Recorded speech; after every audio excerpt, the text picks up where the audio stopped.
సాయిరామ్. సమర్థ సద్గురు సాయినాథ్ మహారాజ్ కి జై. ముందుగా మన సాయి కుటుంబ సభ్యులందరికీ నమస్కారం అండి. అందరూ కూడా సుఖంగా, సంతోషంగా, ఆరోగ్యంగా బాగుండాలని మనస్ఫూర్తిగా కోరుకుంటూ ఈరోజు వీడియో మొదలు పెడుతున్నాను.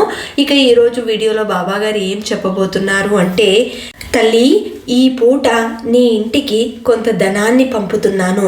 దీనివల్ల నీ అవసరాలన్నీ తీరిపోతాయి, కాదనకుండా తీసుకోమ్మా అని బాబాగారు ఈరోజు ఒక చక్కటి సందేశాన్ని మన సాయి భక్తులందరి కోసం ఈరోజు బాబాగారు అందిస్తున్నారండి. ఇంత గొప్ప సందేశాన్ని ఎవ్వరూ కూడా మిస్ చేసుకోకండి. ఎందుకంటే ప్రతి ఒక్కరూ కూడా ఆర్థిక సమస్యలతోనే బాధపడుతూ ఉంటారు. మన సమస్యలనేవి ముందుగా మొదలయ్యేది ఆర్థిక సమస్యలే. అవి గనుక తీరితే తప్పకుండా మనం సంతోషంగా ఉంటాం. ఏ సమస్య అయినా సరే డబ్బుతోనే ముడిపడి ఉంటుంది. కాబట్టి ఆ డబ్బే గనక మనకు అనుకూలంగా ఉన్నట్లయితే మన ఇంట్లో ఎలాంటి సమస్యలు తలెత్తవు. కాబట్టి ఆ సమస్యల నుండి బయటపడే మార్గాన్ని ఈరోజు బాబా గారు చూపిస్తున్నారు. దాని ద్వారానే మన సమస్యలు తొలగిపోతాయి అని అంటున్నారు. కాబట్టి ప్రతి ఒక్కరూ బాబా గారు ఏం చెబుతున్నారో ఈ వీడియో ద్వారా మనం విని అర్థం చేసుకుందాం. తల్లి, నీ సంతోషం అనేది నీ ముందే ఉంది. నువ్వు ఇంతవరకు అనుభవిస్తున్న బాధ ఏదైతే ఉందో అది తీరిపోవడానికి నీకు ఒక మార్గం చూపిస్తాను.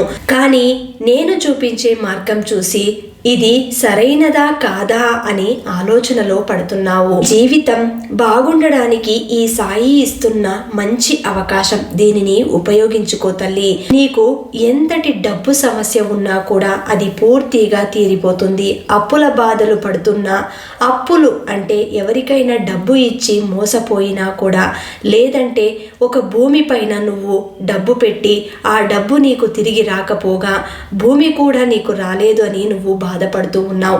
ఇలాంటి సమస్యలు ఎన్నో చూస్తున్నావు. నీ ఆలోచన శక్తిని మార్చుకోకపోతే ఎప్పుడూ కూడా ఓటమిని చూడాల్సి ఉంటుంది. ఈ ఓటమి అనేది గెలుపుకి ఒక మెట్టు లాంటిది. నువ్వు ఎన్నిసార్లు ఓటమిని చూస్తావో అంత అనుభవం నీకు కలుగుతుంది. నువ్వు ప్రతిసారి కూడా ఓటమిని చూసి ఓడిపోయానే అని బాధపడకు. ఎందుకంటే ఆ ఓటమి అన్నదే నీ గెలుపుకి ప్రధానమని గుర్తుపెట్టుకో. ఏ ఓటమి అయినా సరే నీకు మంచి అనుభవాన్ని నేర్పుతుంది. కాబట్టి ఓటమిని చూసి బాధపడకు, భయపడకు. ఎప్పుడూ కూడా నేను గెలుస్తాను అన్న పట్టుదలతో ఉండు. ఈ సాయి ఉన్నంత వరకు నీకు ఓటమన్నదే ఉండదు. బెదిరించడం వల్ల ప్రయోజనాలు ఉండవు. అందరికీ మంచి చేయడానికి ప్రయత్నం చెయ్యి. నేనే గొప్ప అన్న అహం ఎప్పుడూ కూడా నీలో రానివ్వకూడదు. ఎందుకంటే నువ్వు మంచివాడివిలా నటిస్తే అది నీకే ముప్పుగా మారుతుంది. కాబట్టి అందరితోనూ ప్రేమగా మసులుకో. నీ జీవితం పట్ల బాధ్యతగా ఉండు. ఏ కోరిక కోసం నువ్వు తపన పడుతున్నావో, డబ్బు సమస్య నీకు తీరిపోవాలి అంటే ముందు నువ్వు చేయవలసింది ఆ సమస్య నుండి బయటపడడానికి మార్గం వెతుక్కోవాలి. నేను ఏ పని చేస్తే ఆ పనిలో నాకు సక్సెస్ అనేది దొరుకుతుంది అన్నది నువ్వు ఆలోచించాలి. ముందు ఆ డబ్బు సమస్య ఎలా పోగొట్టుకోవాలి, డబ్బు సంపాదించాలంటే నాకు ఏదైనా మార్గం కావాలి, ఆ మార్గం నేను ఏ విధంగా ఎంచుకోవాలి అన్నది నువ్వు 1కి 4 సార్లు ఒక అంచనా వేసుకో. నీ చుట్టూ ఎవరైనా నీ మనసుకి నా ఆత్మీయులు అని అనిపిస్తే అలాంటి వారితో నీ బాధ్యతంతా చెప్పుకో. నీ బరువుని కాస్త తగ్గించుకో. వారు నీ ఆత్మీయులు కాబట్టి నీకు మంచి చేయాలని చూస్తారు. నీ మంచి మాత్రమే కోరుకుంటారు. కాబట్టి అలాంటి వారితో నీ బాధ్యత గురించి చెప్పి నీ పని ఏ విధంగా ప్రారంభిస్తే నువ్వు సక్సెస్ అవుతావో వారి దగ్గర సలహా తీసుకో. అలాంటప్పుడు ఈ సలహా ఇస్తున్నది సాక్షాత్తు నా సాయినే అని నువ్వు గుర్తుంచుకోవాలి. ఎందుకంటే అందరిలోనూ నేనుంటాను. ఎవరైతే నన్ను మరచిపోకుండా ప్రతి క్షణం నా ధ్యానంలో ఉంటారో, నా నామ చింతనలో ఉంటారో అలాంటి వారిలో నేనెప్పటికీ కొలువై ఉంటాను. నువ్వు ఎల్లవేళలా అలాంటి వారితోనే నిత్యం నీ ప్రశ్నలు వేసుకో. అలాంటి వారు ఆత్మీయులుగా ఉండడం నీ అదృష్టంగా భావించు. ఒకవేళ నీ జీవితంలో ఎప్పుడైనా సరే నువ్వు తప్పుటడుగు వేస్తే ఆ ఆత్మీయులు అంటే నీకు నీ మనసుకు నచ్చిన వాళ్ళు ఎవరైతే ఉంటారో వారు నీకు సరైన మార్గాన్ని చూపిస్తారు.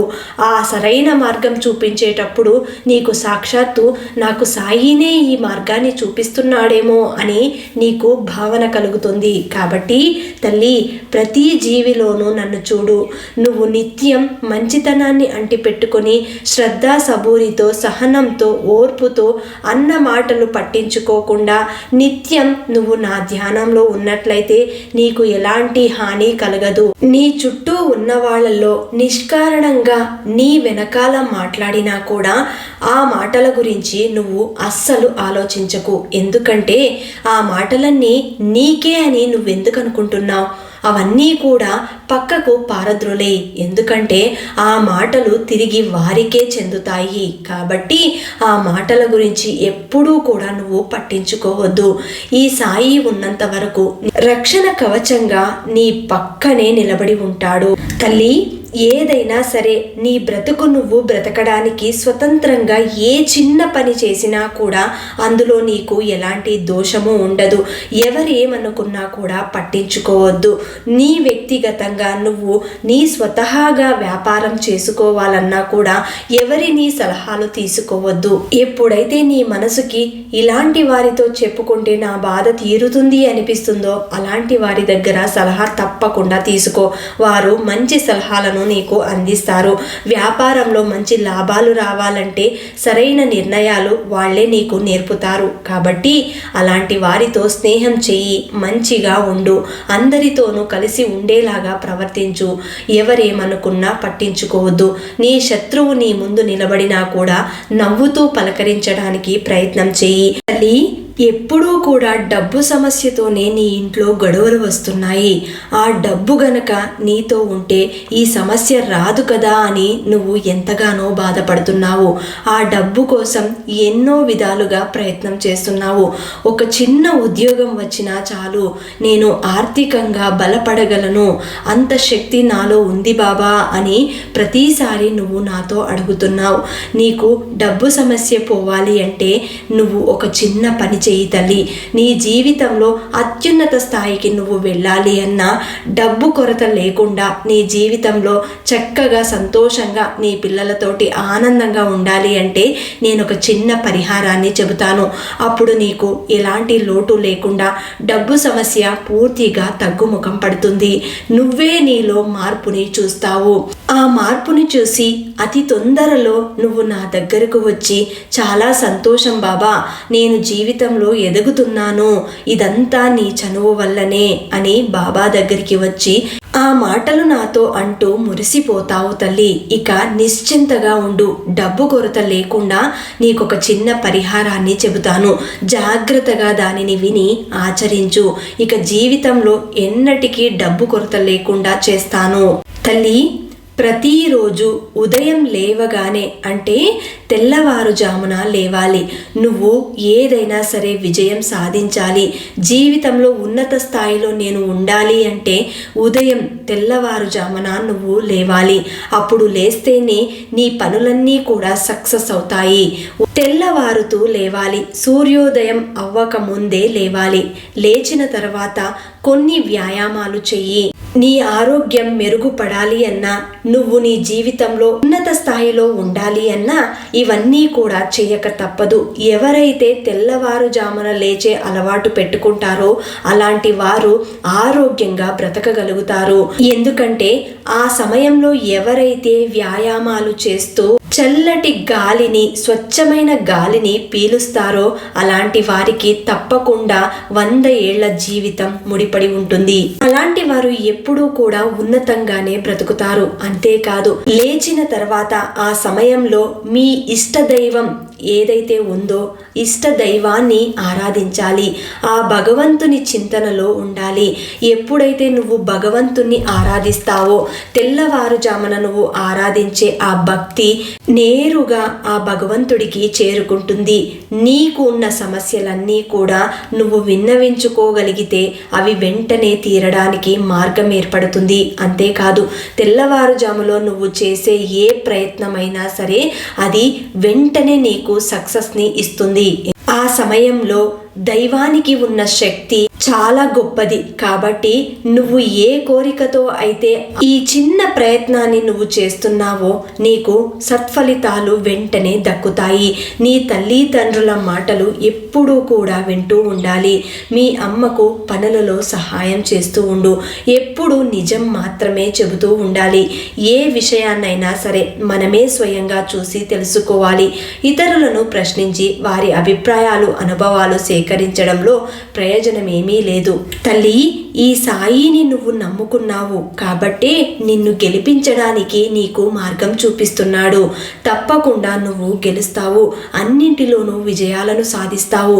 నేను చెప్పినట్టుగా నువ్వు చేయగలిగితే ఉదయం అంటే తెల్లవారుజామున లేచి నీ కాలకృత్యాలన్నీ తీర్చుకొని నువ్వు చేసే పనులలో సక్సెస్ కావాలని నువ్వు చేసే ఏ ప్రయత్నమైనా సరే అది తప్పకుండా ఫలిస్తుంది. ఈ సాయి నీకు తోడుంటాడు.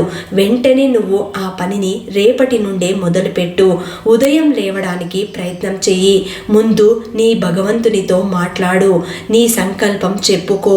ప్రతిదినం కనీసం అంటే గంట సేపు నువ్వు వ్యాయామంలో ధ్యానంలో మునిగి ఉండాలి. అప్పుడే నీకు అన్నింటిలోనూ సత్ఫలితాలు పొందుతావు. నువ్వు ఏ డబ్బు సమస్యతో అయితే బాధపడుతున్నావో అది కూడా వెంటనే తీరడానికి నీకు మార్గం చూపిస్తాను. తల్లి, నీ బాధలు చెప్పుకుంటూ నా సన్నిధి దాకా రానక్కర్లేదు. నేనే స్వయాన నా బిడ్డల దగ్గరికి వస్తాను. కాబట్టి నువ్వు నిఠారుగా కూర్చుని నీకు ఏం కావాలో, నీ మనసులో ఏముందో అది నాతో తెల్లవారుజామున చెప్పుకో. అంతేకాదు, శ్రద్ధ సబూరితో మెలగాలి. సాయి సత్యాన్ని అంటిపెట్టుకొని ఉండాలి. అప్పుడే నువ్వు అన్నింటిలోనూ విజయాలను సాధిస్తావు. మరి ఈరోజు బాబాగారు అందించిన ఇంత గొప్ప సందేశాన్ని ఎవ్వరూ కూడా మిస్ చేసుకోకుండా ప్రతి ఒక్కరికి ఈ సందేశాన్ని అందేలాగా షేర్ చేయండి, లైక్ చేయండి. మళ్ళీ రేపటి వీడియోలో కలుసుకుందాం. అంతవరకు సెలవు. సర్వే జనా సుఖినో భవంతు. సర్వం శ్రీ సాయినాథార్పణమస్తు.